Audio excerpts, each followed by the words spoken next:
મારા બહુ જ એક સારા મિત્ર છે દિલ્હીમાં, is a very senior executive with an MNC. એનો પગાર કદાચ અત્યારે 25 થી 28 કરોડ રૂપિયા હશે વર્ષનો. હ્યુજ પેકેજ ઉપર છે. He is entitle to a private jet, to a private helicopter. ક્યાંથી ક્યાં જાય તો એને કમર્શિયલ ફ્લાય નહીં કરવાનું, એને પ્રાઇવેટ એરલાઇન હોય, પ્રાઇવેટ હેલિકોપ્ટર હોય. એને હાથ નીચે સાઉથ ઇસ્ટ એશિયામાં 18,000 લોકો કામ કરે છે. સાહજિક જ એક વખત વાર્તાલાપ દરમિયાન મેં એને પૂછ્યું, મેં કહું આટલા મોટા પગારવાળી વ્યક્તિઓ પૃથ્વી ઉપર કેટલી હશે? તો કે સાહેબ એમ તો હજારો છે.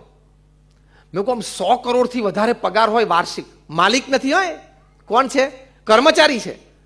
એવા કેટલા? તો કે મને કે 10,000 વ્યક્તિઓ તો હશે કે જેનો પગાર 100 કરોડથી વધારે હોય દર વર્ષે.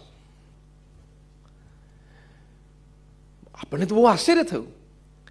પછી મેં એને એક પ્રશ્ન પૂછ્યો. અમે એક કાર્યક્રમમાં ત્યાં દિલ્હીમાં મંચ ઉપર સાથે બેઠા હતા.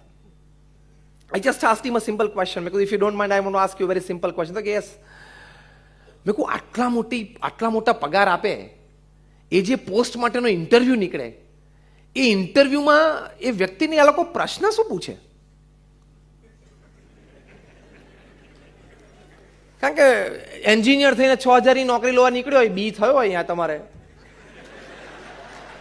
એટલે જ હોય છે પગાર, એમાં કંઈ વધારે ઓછું હોતું નથી.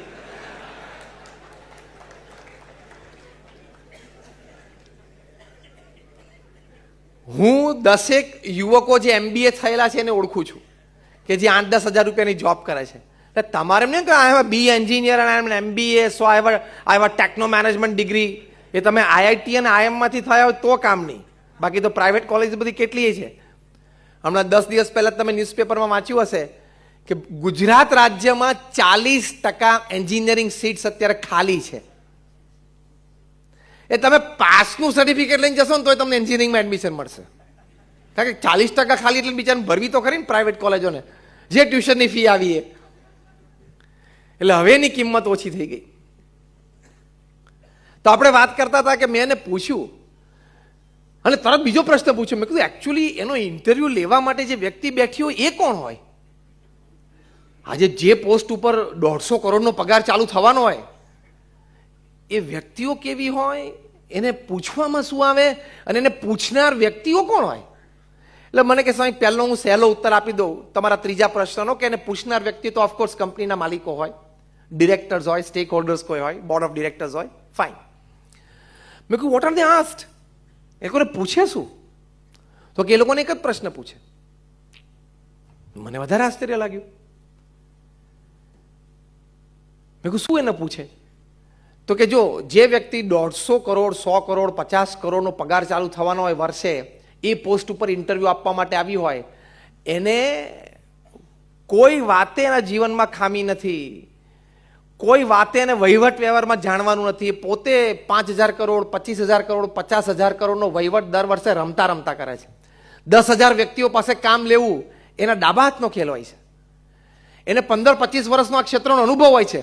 એટલે એને કોઈ દિવસ network, system, infrastructure, connectivity, sales, marketing, production, manufacture કશું એને શીખવાડવાનું નથી હોતું. તો પછી એને પ્રશ્ન શું પૂછે? તો મને કે એ લોકોને એક જ પ્રશ્ન પૂછે કે યુ હેવ હાફ એન આવર, તમારી પાસે અડધો કલાક છે ઉત્તર આપવા માટે. Describe a severe failure of your life and how did you handle it. તમારા જીવનની એક મોટી નિષ્ફળતા, એનું તમે વર્ણન કરો અને એ નિષ્ફળતા વખતે તમે કેવો અભિગમ રાખ્યો, વિચારધારા શું રાખી, વર્તણૂક બદલાણું કે નહીં, એનું તમે વર્ણન કરો. અમે શાંતિથી સાંભળીએ. કામ કરીને આગળ વધતા બધાને આવડે, ફેલિયર આવે ત્યારે પોતાની જાતને હેન્ડલ કરવા ને બહુ અઘરા છે. એટલે હિન્દુજા કુટુંબનો 22 વર્ષનો નબીરો ધરમ હિન્દુજાએ પણ આપઘાત કર્યો. ટુ હેન્ડલ ફેલિયર એ તમે ના કરી શકો તો અસ્તિત્વનો આનંદ બધો જતો રહે. કારણ કે ફેલિયર, સેટબેક તો દરેકના જીવનમાં આવે છે. આઘાત આવે, નિષ્ફળતા આવે, પ્રશ્નો આવે તો જીવનનો એક ક્રમ છે. એ વખતે હેન્ડલ કરવું જ પડે. અક્ષરવિવાહ.com એક સંસ્કારી, ધાર્મિક અને સુંદર પાત્ર શોધવા માટેનો ઉત્તમ વિકલ્પ. અહીં આપ ફ્રી રજિસ્ટ્રેશન દ્વારા આપના મનગમતા પાત્રને મિનિટોમાં જ શોધી શકો છો. વળી નજીવી રકમમાં જ પ્રીમિયમ મેમ્બર બની તમારા પસંદિત પાત્ર સાથે કોન્ટેક્ટ પણ કરી શકો છો. તો રહસ્યની જુઓ છો. આજે જ વિઝિટ કરો www.aksharvivah.com.